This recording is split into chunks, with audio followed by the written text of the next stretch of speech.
emptied of all of its military supplies, and the British captured those supplies. There's so many little letters that he wrote to people asking for their help in getting these boats collected and across. Everything was redundant. He had to keep in mind that the Durham boats were meant to go up and down the river, not across the river. He crosses over and continues to get supplies. He's not taking his army yet, it's only supplies. And the people of Trenton now are finding out what it is to have a bunch of soldiers in their town that's more than doubling the population, that's needing firewood, and their fences look really good for that.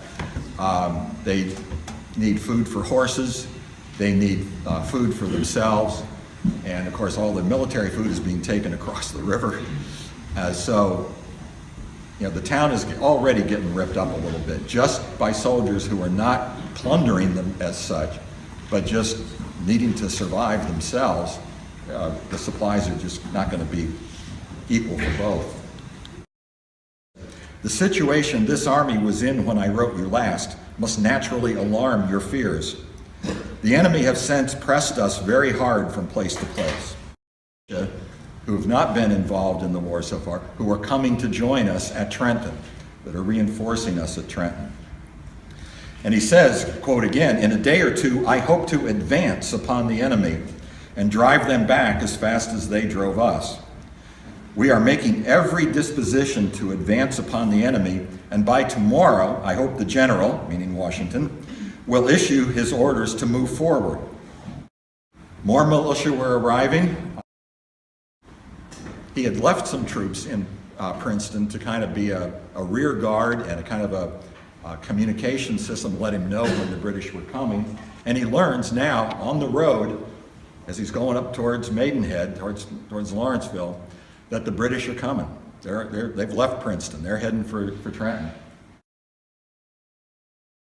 They were accompanied by a loyalist woman from Trenton, whom everybody knew was a loyalist. She was one of these public loyalists. And they just knew exactly where to go. And they got that money. They were a little bit concerned when they found out they couldn't use it because it only had the 2 signatures. Mostly non-English speaking troops right on the edge across the river from the American troops and living among English speaking civilians. It's going to be rife for misunderstandings and all kinds of problems. And anybody caught with a gun, a musket, or rifle, who was not wearing a military uniform and was not obviously part of a military formation with officers and the hierarchy, if they took a shot at British soldiers, uniformed British soldiers, or loyalists, they would be hung as assassins, not as prisoners of war if they got caught. Being told you're going to be attacked day and night, and it's always a small group of people. It's just an harassment. Then on the 25th, on Christmas Day itself, one of his officers told him that he was concerned because all the baggage wagons were right out in the open, right in the middle of Trenton. And he said, if we get attacked, we're in trouble. And Rawls said, if the Americans come and if they can get those wagons, they can have them. The Hessians as being this professional army that they've got all the routines down, they're well drilled and all of that. This is a new situation, totally new situation. Just didn't have the leadership and the coordination and the knowledge of how to handle this new situation. There was more American artillery and they wiped out the Hessian guns fairly early on, so I think that's another reason for the casualties. Henry Knox later wrote to his wife, and his description, I think, is a nice little summary of the Battle of Trenton, at least from the American point of view. He says, "We entered the town with them pell-mell, and here succeeded a scene of war of which I had often conceived but never saw before. The hurry, fright, and confusion of the enemy was not unlike that which will be when the last trumpet shall sound. They endeavored to form in the streets, the heads of which we had previously the possession of with cannon and howitzers. These, in the twinkling of an eye, cleared the streets. The backs of the houses were resorted to for shelter. These proved ineffectual because the musketry soon dislodged them. He commented on the storm, saying, "The storm continued with great violence, but it was at the backs of his artillerymen and consequently in the faces of the Hessians." A private named Cornelius Sullivan remembered that many of the Hessians turned out, and this is what I mentioned before, quote, "entered the action with nothing but their shirts on," unquote. And one of the artillery officers commented that he noted the lack of shoes and winter clothing among the Hessians that turned out. So Washington decides he's going to come back. And part of the reason perhaps is because Cadwalader told him, he crossed over to Bordentown and then went north to Trenton. He saw the marks of a savage enemy at Bordentown. Remember, no battle took place there. The Hessians were quartered there, but they weren't involved in the battle. The people, even though there'd been no battle there, were terrified and effectually broken and hardly resembling what they had been a few months before. A spy who had been working for the British from Princeton and had been going out at night to check on those blocking troops and other things. And they captured him in the middle of the night. They tried him on the spot, and they sentenced him to be executed the next morning, January.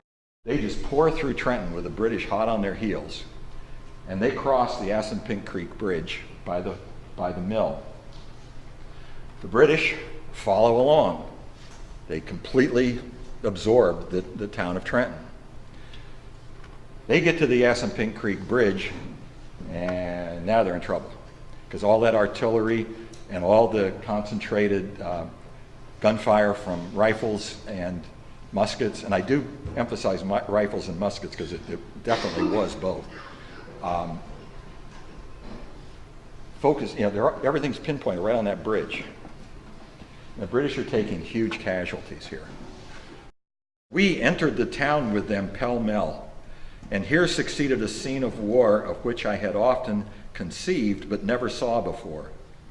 The hurry, fright, and confusion of the enemy was not unlike that which will be when the last trumpet shall sound.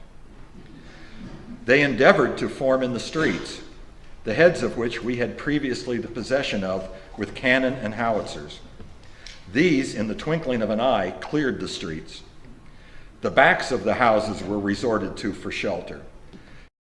So Washington decides he's going to come back. And part of the reason perhaps is because Cadwalader told him, he crossed over to Bordentown and then went north to Trenton. He saw the marks of a savage enemy at Bordentown. Remember, no battle took place there. The Hessians were quartered there, but they weren't involved in the battle. The people, even though there'd been no battle there, were terrified and effectually broken and hardly resembling what they had been a few months before. Got all these firefight going on, this urban firefights going on, small groups, not just one big group that's getting fired at. So houses are getting hit by musket balls.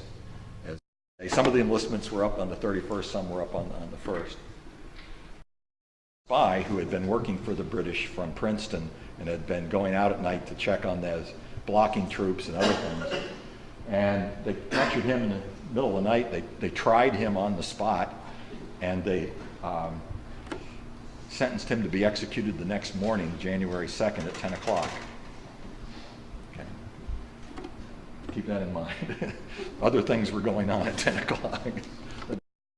We're arriving from dawn until middle of the day on January 2nd. Most of them had marched overnight. So he's going to head to Princeton. Again, this is an offensive move. He's not trying to escape the British. He's trying to find some British to attack the next day. Washington has been very concerned about not wanting to end this campaign season on the defensive. He wants to be on the offense. He doesn't want to appear to be retreating. he wants to be advancing. And so this end run around Trenton and around Princeton, a British officer comes, or a couple of British officers come and knock on his door early in the morning and ask him if they can get breakfast.